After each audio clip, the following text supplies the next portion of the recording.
Vam muntar aquest cicle d'activitats que es diu les veus soterrades. Segur que la majoria ja ho coneixeu, arrel de l'aparició del refugi 819 aquí a la plaça Bonet i Moixí.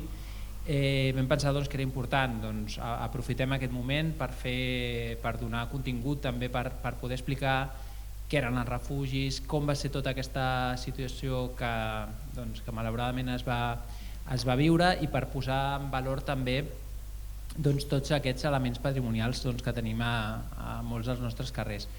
Quan vam començar aquest cicle d'activitats, la veritat és que vam intentar contactar amb gent del barri que està activa en temes de memòria, i per sort cal dir que aquí a Sants hi ha molta gent que està fent coses, i molt ràpidament hem aconseguit fer activitats diverses, entre les quals vam aconseguir que ens vinguin dos de les persones, la Judit Pujador i el Contel, dues de les persones segurament més saben sobre refugis antiaeris a la ciutat de Barcelona. Amb el projecte Donar veu a la memòria també es va afegir, han fet una representació explicant justament com viuen els infants els bombardejos en una ciutat assetjada com Barcelona, però no només Barcelona, sinó d'altres, i l'altre fet aquesta exposició que el Joan ara ens ha explicat. Quan vam començar a moure això, parlant per un grup de WhatsApp on hi ha un gruix de veïns i veïnes que està bastant actiu dintre de les nostres possibilitats, i tenint en compte que tot això ho fem des de la militància, des del voluntariat, va aparèixer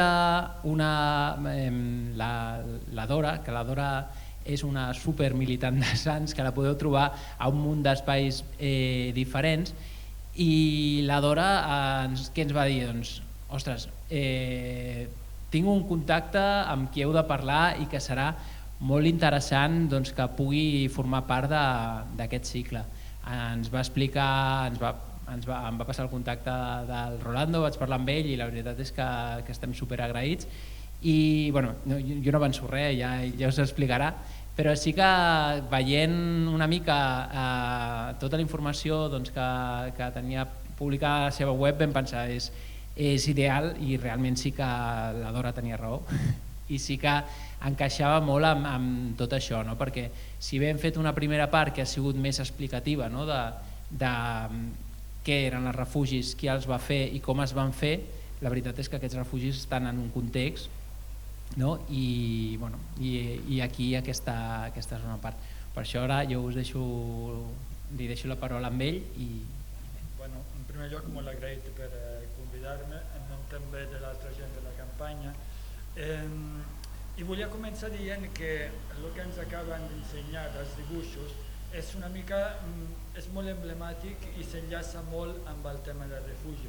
Una de les característiques per mi més impactant de la realitat del refugi de Barcelona va ser la societat civil, o sigui, que es va defensar davant d'una amenaça que era per l'època absolutament nova, desconeguda. O sigui, imagineu ara que inventin una arma que surt des de terra, o sigui, que llavors t'ataca des de terra i no la pots preveure.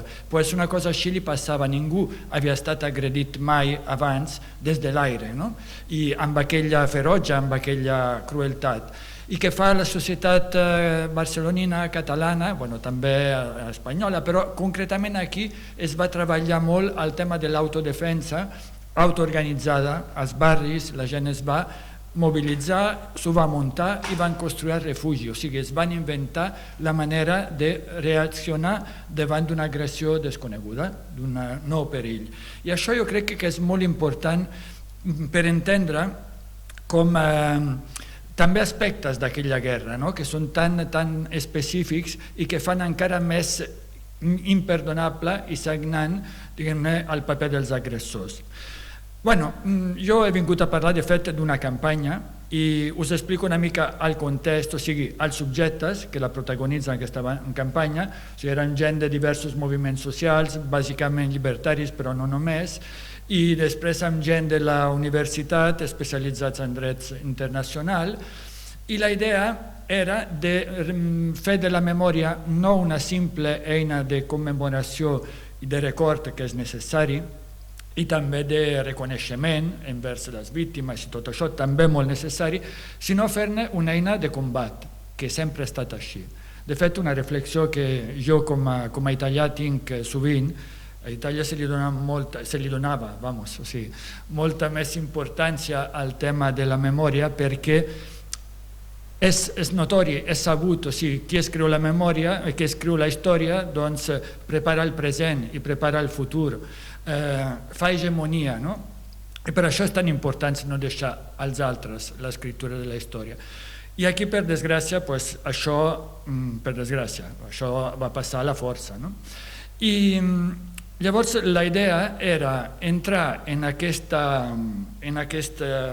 combat que hi havia, que hi és cada dia per la memòria, per un tipus de memòria, per la nostra memòria, i fer-ho d'una manera com si fos actual. És a dir, ja està bé de queixar-nos, ja està bé de recordar, exigim el que és normal exigir quan t'agredeixen, quan t'assassinen, quan et bombardegen. O sigui, exigim reparacions als subjectes culpables, que avui dia, després de 80-90 anys, diguem-ne, tot se sap. O sigui, hi ha tota de documentació, se sap perfectament qui eren, per què, com van venir, i per què ho van fer i el que van fer. Llavors, era una cosa tan senzilla com aquesta, però perquè no hi hagi suspense i tal, ja us diré al final com ha acabat, perquè així no... Farem com al Colombo, comencem amb l'assassinat i després expliquem com va anar.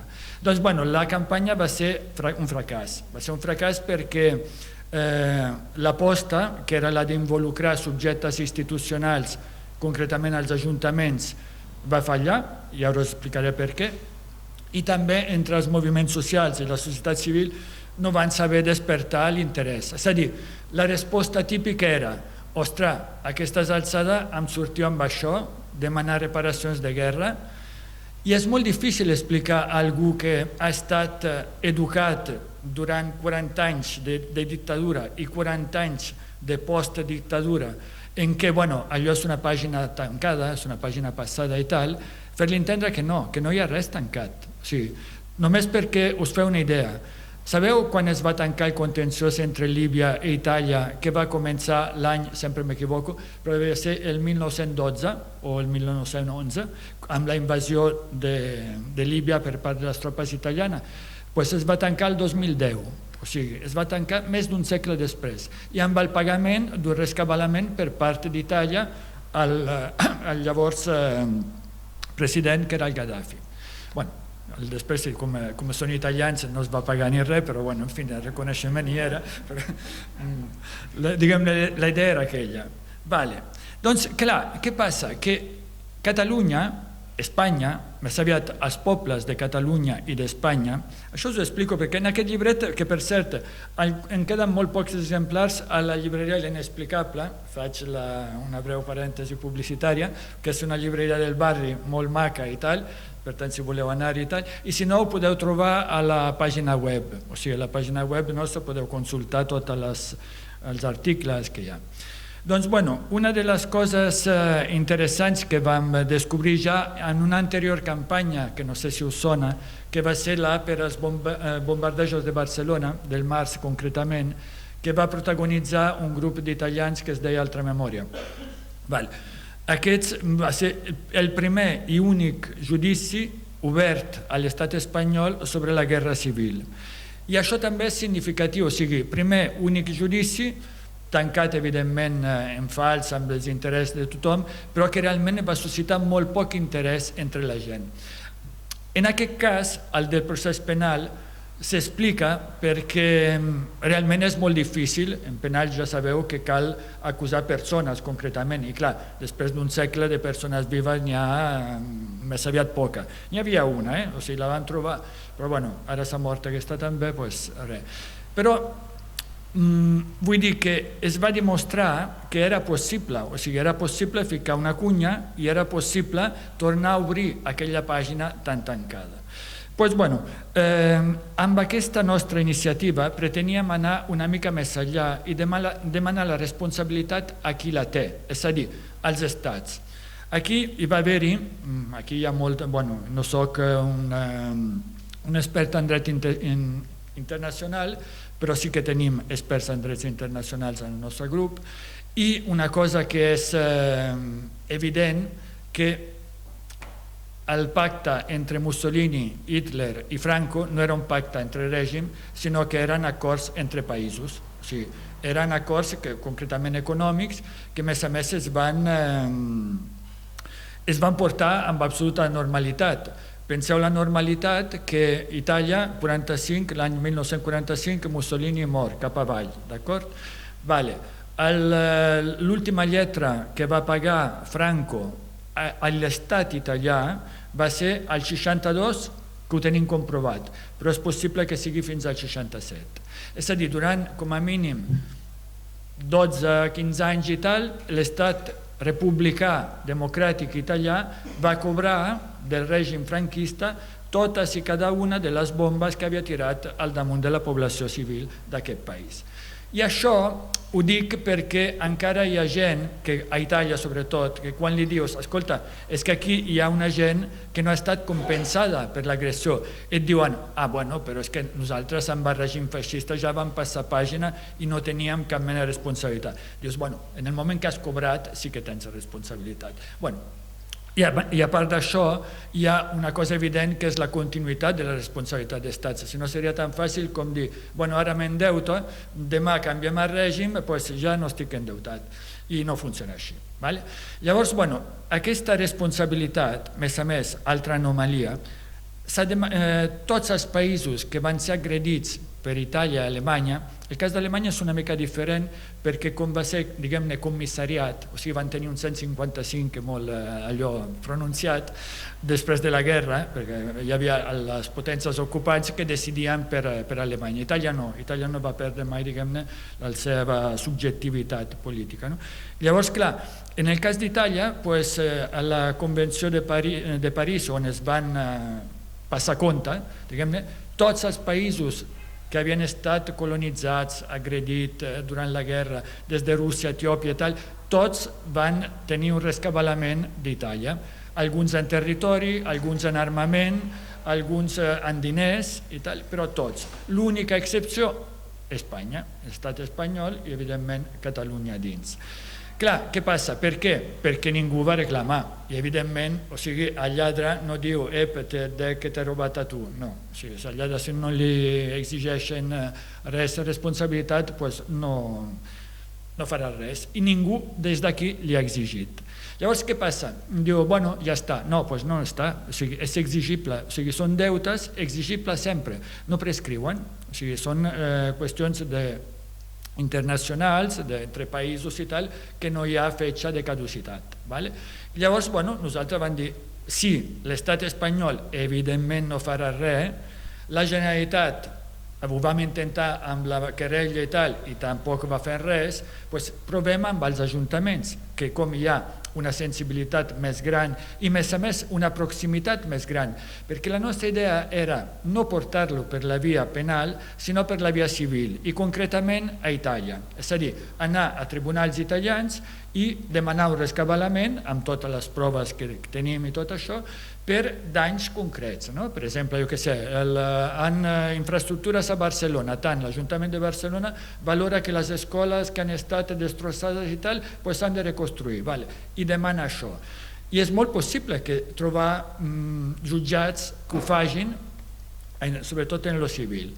Però, clar, calia el subjecte, i llavors vam fer aquesta campanya, vam elaborar tot el material i ho vam portar als diversos ajuntaments, tots els principals, o sigui, vam anar a Lleida, Barcelona, no, a Lleida no, perdó, Girona, Figueres, Granollers, tot això.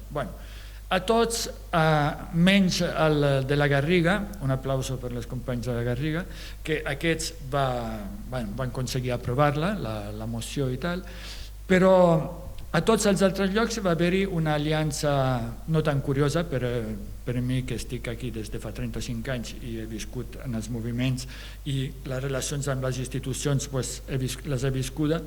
Doncs una aliança entre la dreta, o sigui, Ciudadanos, PP, ex-Convergència, actual PDeCAT i Partit Socialista. O sigui, aquests quatre a tot arreu han votat en contra, menys a la Garriga, però han aconseguit tombar la moció a tot arreu.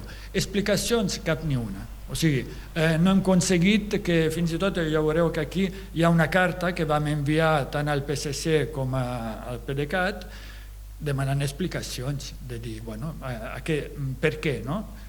No han considerat oportú i convenient. A veure, la nostra interpretació és que això, que per mi és molt gros, perquè és una responsabilitat que enllaça amb la irresponsabilitat que determinats estaments polítics han tingut, perquè ara ens queixem molt de la tornada del feixisme, però realment què s'ha fet per erradicar el feixisme fins ara? Clar, si fins i tot a Itàlia, que ho tenim a la Constitució, escrit ben gran, que el feixisme no és una opció, no és una opció política, molt menys, és simplement el contrari d'una democràcia, per tant és inassumible, diguem-ne, no es pot crear un partit feixista, no es pot utilitzar simbologia feixista, això està al Codi Penal i tot, fins i tot així tornem a tenir, diguem, l'episodi feixista. Imagineu un país on l'altre dia per les eleccions la Junta Electoral Central considera convenient donar-li a la Falange, a la biblioteca del meu barri, estic a l'Eixample, perquè facin un acte electoral. O sigui, és que ja dius, bueno...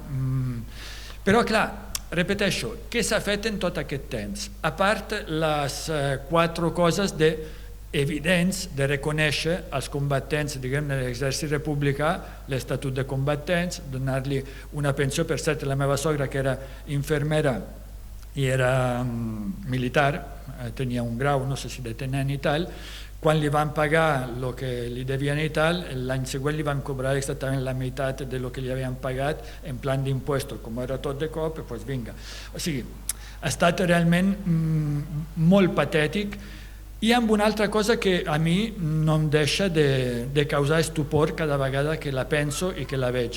El tema del maquis. O sigui, el maquis, no sé, suposo que si heu vist pel·lícules italianes, franceses o de qualsevol altre país, el maquis és l'heroi de la Segona Guerra Mundial, més que els americans, més que els russos i tal. Els maquis, com a, diguem-ne, també en el cas italià, i més encara francès, era una manera de netejar-se la consciència, però bueno, te la neteges, però reconeixes a una gent que sí que ha lluitat i que s'ha jugat la vida. Doncs, bueno, el maquis a l'estat espanyol, comparat amb el francès i l'italià, és que era per durada, per quantitat, per ferotge de l'enemic, per tot això incomparablement més gran, més important i tal. Avui dia, l'altre dia, és que jo no sé, a mi se'm van posar els quatre pèls de punta, o sigui, llegir que havien posat com a víctima del terrorisme el guàrdia civil abatut per el Quico Sabater, l'últim maquis que va ser assassinat, aquest sí, a Sant Celoni. És a dir, l'any 67, em sembla, o el 60, per ahir. És a dir, són coses gravíssimes. O sigui, una cosa així és com per que cremin els carrers. Dius, perdona, o sigui, els que van ser els nostres herois encara no només no han tingut un reconeixement mínim de combatents, no se li ha reconegut, sinó encara són considerats bandits i terroristes. O sigui, ja és el colmo. O sigui, que es consideri víctima del terrorisme el Melitón Manzano. Diu, és ETA i ETA després s'ha fet. Però el Quico Sabater un terrorista? O sigui, és que bueno, aquesta és la situació. Llavors, tornant, diguem-ne, als nostres amics, diguem-ne, de les institucions, és que jo crec que és una pregunta que s'ha de fer i amb exigència. Què han fet en tots aquests anys per acabar amb això? Realment, o sigui, més enllà de la xerrameca. Perquè el que nosaltres, bueno, jo almenys des de cultura així, una mica de democràcia formal, que és molt fastigosa, però que com a mínim té unes regles conegudes, trobes que no es pot justificar de cap manera és retirar-se davant d'un enemic com el feixista. O sigui, el feixisme s'ha de combatre, però això no és un eslògan d'antifas, de grups i tal. Això és la realitat que ens han inoculat a nosaltres, per exemple, a l'escola. O sigui, el feixisme és tan perillós que no pots banalitzar-lo, no pots blanquejar-lo, no pots ignorar-lo. O sigui, és que hi has d'anar de frente. Llavors aquí hi ha hagut molta feina que no s'ha fet i tot això. Vale. Doncs llavors, era tan senzill com això. Ho hem intentat, hem fracassat per aquesta raó, no hem tingut cap mena de resposta. Per altra banda, he de dir que també a nivell, ho repeteixo, a nivell de moviments socials, potser perquè tampoc ho van saber fer prou bé, però no vam acabar de convèncer la gent. I trobo que de tota manera és una llàstima perquè, bueno, és una llàstima. O sigui, el tema està ahí. És un tema que no està tancat, és exigible en qualsevol moment i nosaltres una mica el que vam voler fer és posar a disposició de la gent tot aquest projecte, proposta i feina feta, de dir, bueno, i el que tingui ganes, per exemple, una cosa que volíem explorar però que no hem tingut ni esma ni força, és veure si, per exemple, alguna associació de veïns, també com a... És que ha de ser alguna entitat representativa, que sigui reconeguda en seu judicial com a representativa dels interessos, diguem-ne, lesionats, no? O sigui, de la ciutat, del barri, de lo que sigui. I llavors, bueno, que es personi.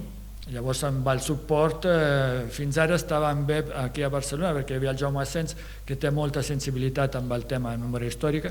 De fet, el Jaume Asens va ser l'advocat que va instrumentar la querella pels bombardejos i ho va fer molt bé, però clar, ara no hi és, o sigui, ha anat per ahí.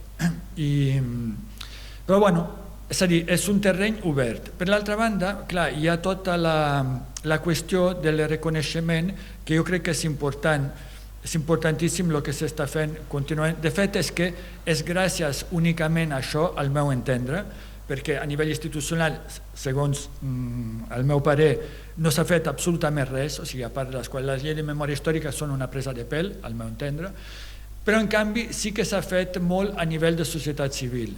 I a nivell de societat civil, tal com es va fer la guerra, vull dir, o sigui, és que continua aquest fil que és molt poderós i és el que dona esperança i que crec que és del que s'ha d'estirar.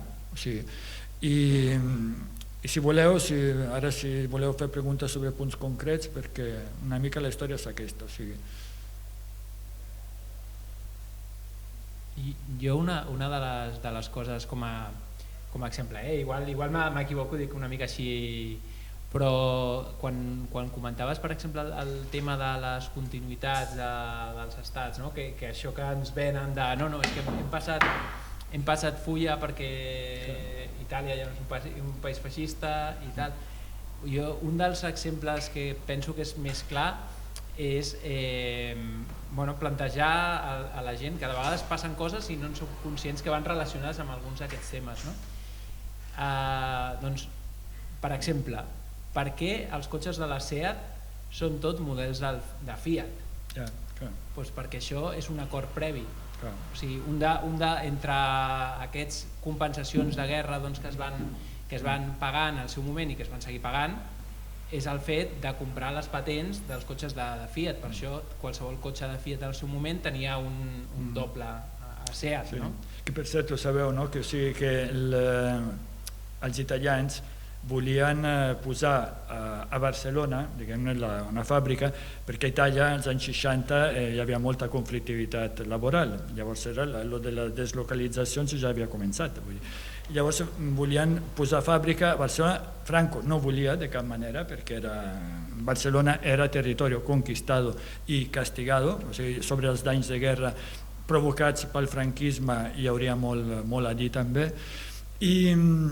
Però al final se'n van sortir els italians perquè simplement aquí hi havia el coneixement, les infraestructures, la mà d'obra preparada. Llavors, bueno, això. Però evidentment, formava part d'aquests pactes. El que he dit abans d'Alemanya, Alemanya es va cobrar, és que com eren més eficaços, el que van fer quan van conquerir Astúries ja es van cobrar en espècie tot el seu recolzament, no? que per cert no ho he dit, però suposo que ho sabeu, perquè ara ja són coses sabudes.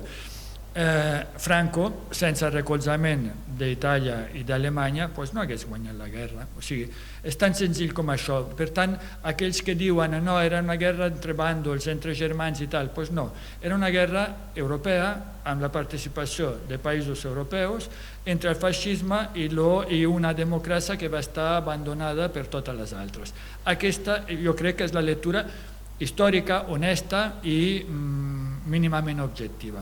Tot l'altre és retòrica que serveix a justificar les situacions, l'injustificable, punto. Llavors, el tema aquest de lo que s'esperava a Itàlia era això, hi havia les lletres, que de tota manera eren poc respecte al material enviat. Penseu que Itàlia en aquell moment, després, Itàlia sempre ha tingut mala fama des del punt de vista militar, mala fama merescuda, perquè realment l'espírit militar italiano deixa molt de què desitjar, per sort. Però en aquell moment tenia l'aviació més moderna i més eficaç de l'època. Penseu que el primer vol transoceànic, les primeres virgueries amb avions les van fer italians. O sigui, era l'època també del marinetti, o sigui, hi havia tota una cultura i una indústria que era potent al servei d'aquesta cultura moderna de la velocitat, la rapidesa, de lo mecànic i tot això. Llavors, hòstia, ara se m'ha pillat. No, això, que el tipus d'avions que van arribar aquí eren avions per l'època supermodernos i eficaços. Penseu que, per exemple, a les Balears hi havia una esquadrilla que li deien el Pipistrelli de Baleari, que eren els primers avions que eren capacitats per volar i bombardejar de nit, o sigui que normalment els altres fins a llavors no passava. Després és veritat que durant la guerra, la Segona Guerra Mundial, vull dir, tot es va accelerar i llavors, els alemanys també tenien una indústria molt desenvolupada i després els americans, tot això, no? Però en aquella època eren tecnologia punta, per entendre'ns. I d'aquesta tecnologia punta van enviar 700 avions, o sigui que no era res, 4 aparellets, eren 700 avions i una cosa molt important, i uns 300 de la Legió Còndor, em sembla. O sigui, entre tots eren uns milers d'avions. Clar, què passava? Llavors, els historiadors fatxes o postfatxes et diuen, els russos també van enviar més o menys el mateix número d'avions. Clar, la diferència era que els russos enviaven al xato, això que eren com caixes de muntar i tu muntaves i tal, i eren avions que eren molt bons per la senzillesa i tal, però no eren comparables, però és que a sobre, clar, no tenien tot el que ha de tenir un avió per ser funcional. Itàlia va enviar les peces de recanvi, els combustibles, els mecànics, tota la cadena logística i, més a més, tota la cadena logística era alimentada contínuament. És a dir, des del pont aeri que van fer per portar les tropes de Marroc fins a totes les barbaritats que van fer després per terroritzar la població civil, atacar objectius estratègics militars, tot això, diguem-ne, ho van poder fer perquè realment tenien una cadena de subministrament molt eficaç i molt operativa, cosa que els republicans no tenien. Llavors, clar, tots aquests elements, realment, després, per exemple, artilleria pesada, em sembla que el 50% era italiana, de la que va arribar aquí, a les tropes de Franco. Els tanques, no sé si el 70%. Una cosa molt important, penseu que tota la cartografia la va fer l'exèrcit italià. O sigui, l'exèrcit de Franco no tenia mapes, o sigui, tots els mapes li van fer l'exèrcit italià. I després els bloquejos, o sigui, els submarins italians i els alemanys al nord bloquejaven les vies de subministrament de la República. És que, si mireu tot l'esforç bèl·lic en el seu conjunt, us adoneu perfectament que allò va ser una guerra guanyada pel feixisme internacional contra la República. Jo, de fet, no li dic, o sigui, és que jo dic guerra d'Espanya, o sigui, és que la... Sí. I sobretot... I sobretot el que s'ha de deixar és el dels bàndols, o sigui, perquè més els bàndols, jo sento l'altre dia, a més amb gent que no és fascista, o sigui, és gent que simplement, jo penso que no ha reflexionat bastant. És el tema de dir, és que tots van fer atrocitats. Digo, pues no te jode, és una guerra, tothom fa atrocitats, o sigui, és que el problema, perquè a Àfrica del Sud, quan hi havia la lluita contra l'apartheid, no feien atrocitats els que lluitaven contra l'apartheid, i això què vol dir? Que eren dos bàndols, els negres, diguem-ne, els blancs racistes i els negres antiracistes, igual, no? Diu, però què és això? O sigui, és que, quina mena de perversió lògica, o sigui, és la irracionalitat com disfressada, no? Han aconseguit realment. Això, jo sempre cito Gramsci perquè crec que és un intel·lectual que descriu molt bé determinats fenòmens i mecanismes, el tema de l'hegemonia, o sigui, com tu aconsegueixes fer creure a un conjunt social que la teva veritat, o sigui, la teva posició és la veritat, o sigui, i clar, això té unes dinàmiques, té un funcionament, s'explica, és explicable, no? Però és que el trist és que han aconseguit, diguem-ne, tenir una hegemonia sobre la narració de la guerra civil, la guerra d'Espanya, que encara no s'ha resquebrajado, o sigui, no l'hem aconseguit trencar, per molt que la gent, hi hagi molta gent que fa coses, molta informació, moltes posicions, moltes propostes. O sigui, la que era allà a Argentina, per exemple, ara estava parlant amb una companya. O sigui, a veure, aquí tenim l'últim executat, que a mi em va afectar molt perquè jo era molt jove, començava a militar i em semblava absurd que a Europa, allò a més la meva germana havia estat feia poc, i tot això a Barcelona, que matessin com van matar al Puig Antic. Allò va ser una cosa, la meva pèrdua de la innocència, no?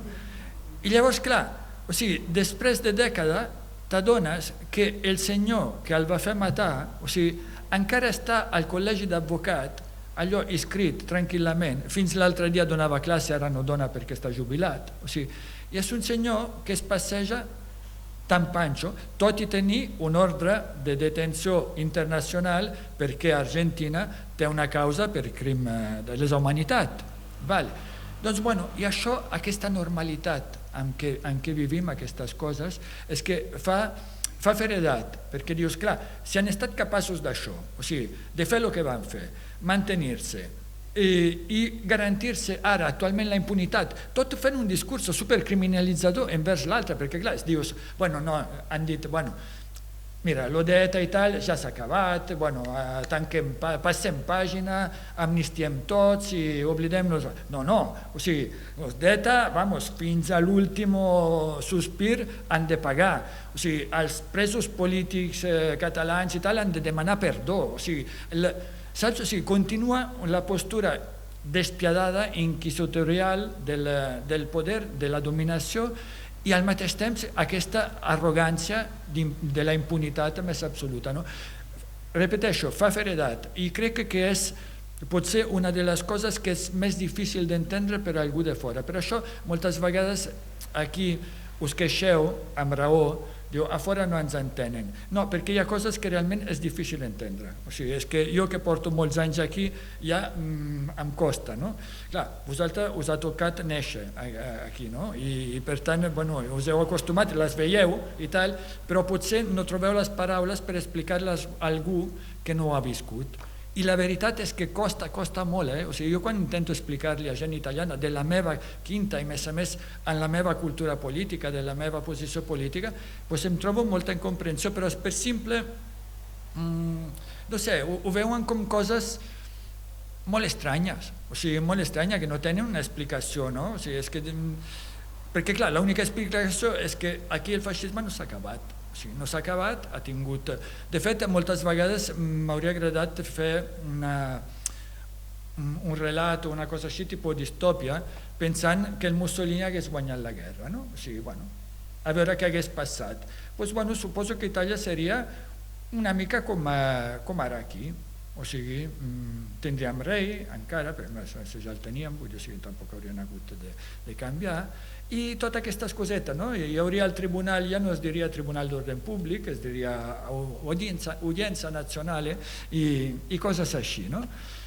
Però no hauria pagat a ningú. O sigui, a veure, no és que hagin pagat tant a Itàlia, però diguem-ne perquè va haver-hi una amnistia immediatament. Però sí que va passar una cosa que no és molt reivindicada, perquè són d'aquelles coses que jo soc el primer en no reivindicar-la i tal, però bueno, ja va haver-hi aquells 15 o 20.000 morts i tal de represàlia que eren personatges destacats, o sigui, del feixisme.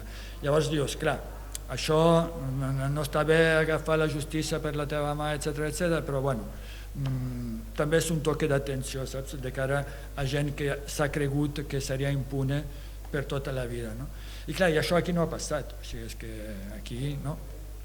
Això també em fa gràcia, perquè quan diuen, bueno, és que hi ha molta gent de la guerra civil que no ha estat jutjada del bàndol republicà. Clar, no es van jutjar perquè es van exiliar, perquè es van amagar, perquè no es van pillar, o sigui, però no perquè no hi hagués una causa general contra això, o sigui, la causa general hi era. Per tant, sí que va haver-hi un judici contra la república, no? Falta per fer l'altra, que triga, o sigui, però és que clar, és que aquesta... O sigui, a veure, jo entenc perfectament que Partit Popular, Ciudadanos i tal, i Vox estan aferrissadament decidits a no permetre cap mena d'esquerda en aquest sentit. El que no entenc són els altres. O sigui, perquè, vamos, és que seria... No, és que no ho entenc. No entenc, perquè a més és un mal càlcul sempre, o sigui, perquè considerar que això amb el temps s'esborrarà, no, amb el temps no s'esborra. Més que res perquè ho recorden ells, o sigui, és que el tema de la impunitat no és tant el de la víctima, sinó de l'agressor, o sigui, l'agressor que se sap impune i segueix fent el que sempre ha fet. Si no, és que també no s'entén l'actitud, per exemple, dels cossos de seguretat d'aquest país. A mi quan em diuen, no, la policia és xunga a tot arreu, jo soc testimoni que sí, la policia és xunga a tot arreu. El que passa és que 5.000 casos de tortura documentat només ja són a Espanya en època moderna. Clar, per què? Perquè el tema aquest de la impunitat i el tema aquest de jo soy la ley i tot s'hi val, però si fins i tot, no sé si us recordeu, al 15M, quan va haver-hi el Felip Puig, que va dir allò de que lo único pacífico és que obeir a la policia. Dius, no, és que això, fins i tot els fatxes dels policies italians, que n'hi ha molts de fatxa, és que no ho dirien, perquè clar, és que això no es diu, ho fas, perquè ho fas, però no ho dius, perquè no es pot dir. O sigui, tu per ser policia no tens l'autoritat. O sigui, tu, si compleixes, tu has de complir la llei com i més que jo. Vull dir, per tant, si el que estàs fent és il·legal, doncs per molt policies que sigui, al contrari, són agreujant, saps? I aquí no ho tenen entès així. Tenen entès que com són policia, són l'autoritat, per tant, són la llei. I dius, clar, això ve directe, és cultura franquista directa, feixista. Clar, el problema és que ens hi estan tornant a portar a tots plegats en aquests últims temps. No sé si algú vol fer preguntar. Hi havia una escriptora que malauradament es va morir jove, que era la Isabel Núñez, que sempre parla, de part de la ciutadania, sempre parla de la por. Clar. Aquests 40 anys de franquisme, de repressió, de no parlis en català i moltes més coses, no? Aquesta por l'ha viscut moltes famílies i que els meus pares, els meus avis, no parlis, no diguis, no facis, i jo crec que, per exemple, la meva generació encara ho està patint. Aquesta por, no? I sempre m'ha fet reflexionar aquesta idea. Mira, la meva sogra, ja et dic, o sigui, era tinent a l'exèrcit republicà, era Mujeres Libres, estava, o sigui, era una persona, i la meva dona va començar amb grups anarquistes i això i tal. La meva dona encara avui dia, quan parlem a la cuina, o sigui, tanca la finestra del cel obert perquè els veïns no sentin, saps? O sigui, que jo a vegades li dic, però tia, diu, bueno, no, és un costum, saps? O sigui, és que, sí, és això, després feu coses increïbles, o sigui, perquè després he vist allò, gent de la nostra generació o més jove i tal, que tenen uns arrestos, allò de plantar-se en situacions, o sigui, no, com es diu això, no és covardia, però és aquest sentiment de por, no? D'inseguretat, d'això, és que la por fa això, o sigui, és que i clar, l'han instil·lada, i clar, i com és una eina de dominació tan eficaç, tots els que han vingut després tampoc han treballat gaire per escombrar-la, saps? Ja va bé que la gent tingui por. És la transmissió de la repressivitat. Clar. El trauma de la repressió. Clar. En pobles, en tal... Clar. Hi ha un llibre de la dona que es Clara Valverde. Ah, sí. És una anàlisi de com a les generacions la mateixa educació ja es transmet aquesta pauta, aquest trauma. És una mica aquelles coses de no et fiquis en política, no? Jo un tema que volia comentar quan has dit això d'aquesta recreació, no? Per part dels historiadors més fatxes, no? De vegades és superimportant, és supernecessari llegir els textos de l'època. Jo sempre em porto les coses al meu terreny i acabo parlant de Sants en algun moment. Però és cert perquè a Sants, per exemple, hi havia l'Ateneu Enciclopèdic Sempre Avant, que és un Ateneu superimportant que va ser fruit d'un munt de coses que van passar aquí al barri, i l'Ateneu Enciclopèdic Sempre Avant feia un butlletí. Quan mires els butlletins i et llegeixes els textos que escriuen els socis de l'Ateneu i socis i sòcies, prèvia a la Guerra Civil te n'adones que aquella gent eren profundament pacifistes, molt pacifistes, vull dir, la gran quantitat de textos en contra de la guerra com un element de divisió de la classe obrera i tal. Quan llegeixes els textos durant la Guerra Civil, aquelles mateixes persones estaven al front defensant la democràcia, vull dir. I clar, aquesta creació dels bàndols moltes vegades també es crea l'estereotip de l'anarquista salvatge i tal, però bueno, aquesta gent tenia un Ateneu enciclopèdic, vull dir, el nom ja ens explica molt, no? I què van fer? Doncs es dedicaven, per exemple, aquesta gent molts d'ells estaven a Serinyent, al front d'Aragó, es dedicaven a enviar cartes fins al barri, i la gent, i què feien aquelles cartes? Doncs les publicaven, no? Llavors hi ha una mica un seguiment del dia a dia de la vida d'aquests milicians sencencs, no? I te n'adones que tios que estaven allà defensant la pau, doncs arriba un moment que l'han de defensar a les trinxeres. Clar. No, i tant.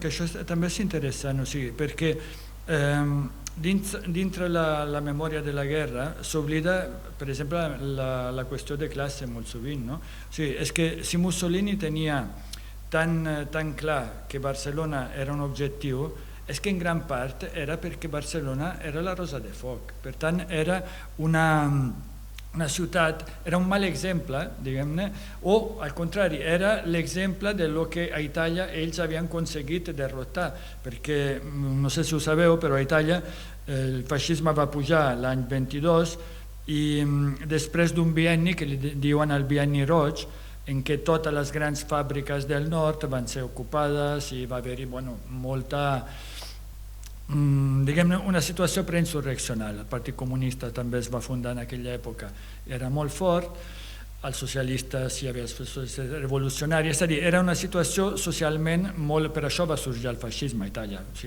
i va aconseguir derrotar aquest fort moviment, no? Cosa que aquí no havia passat, van necessitar una guerra, i Mussolini d'alguna manera veia com una continuïtat de la seva feina, diguem-ne, anticomunista o anarquista o el que fos, no?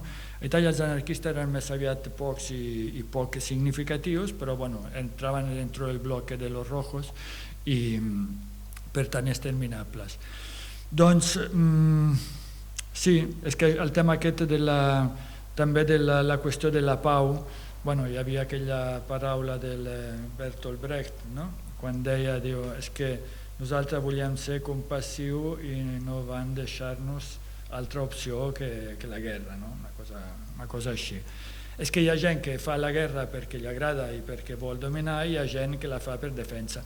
Que per cert, això és un altre tema que també trobo que s'ha manipulat molt, no? O sigui, i més a més utilitzant conceptes que són positius, per exemple el concepte de no violència, no? Però s'ha manipulat tant que s'ha oblidat l'essencial, que no és el mateix la violència de l'agressor que vol dominar que la violència de qui se defensa per no ser dominat i per la llibertat, que aquest era un cas evident, no?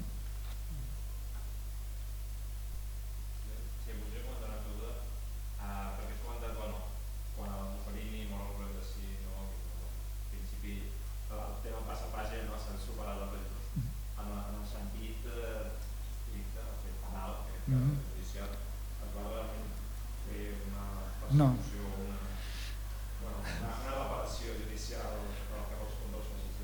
A veure, a Itàlia no va haver-hi una amnistia, també, però l'amnistia la va fer Togliatti, que era el secretari del Partit Comunista. És a dir, no va ser una autoamnistia, sinó que va ser l'enemic, el teu enemic, que diu, bueno, mira, prou, ja està, vale?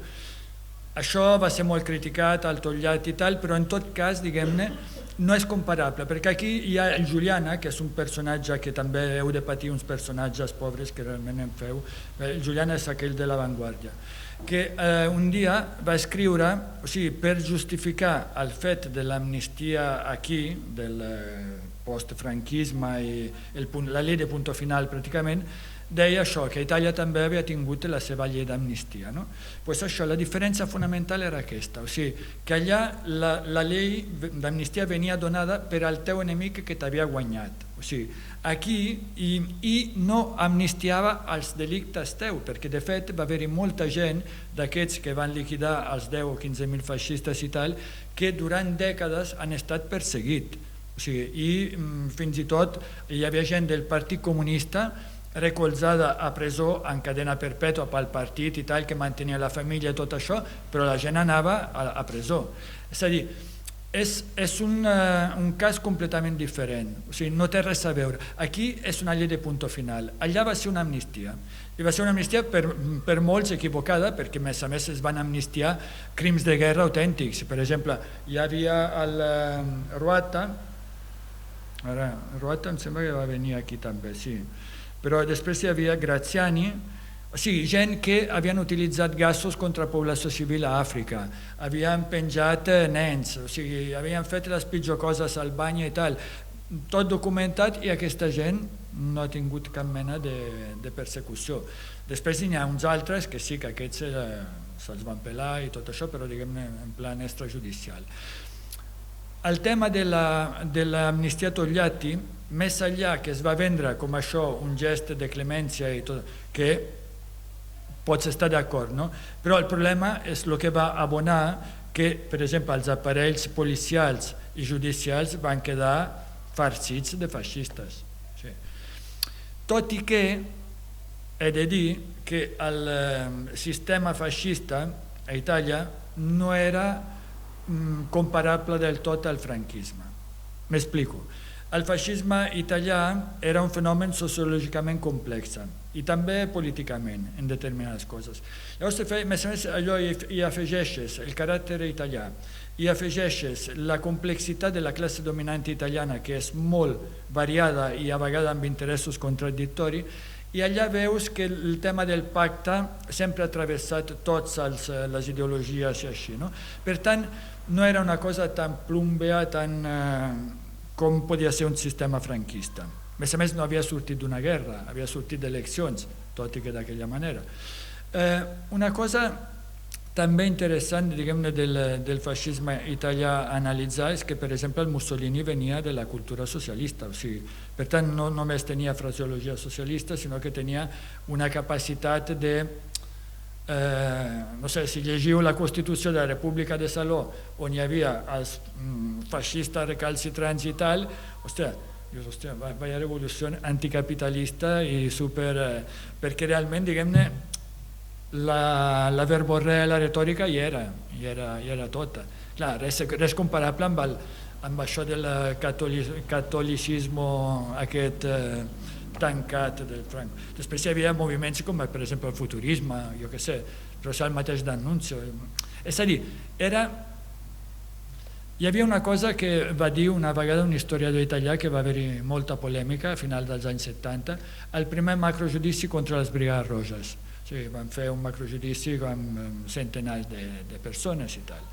Llavors va haver un historiador que va dir al dia següent de la sentència que en un sol dia un tribunal de la República Democràtica i tal havia donat més anys de presó que el tribunal feixista durant els 20 anys de la seva existència. O sigui, perquè de fet hi havia hagut unes condenes a mort, però molt poca en l'última part, però en general no hi havia grans condenes. La condena del franquisme del feixisme per als dissidents era el confino, és a dir, el destierro, els enviaven a poble i tal.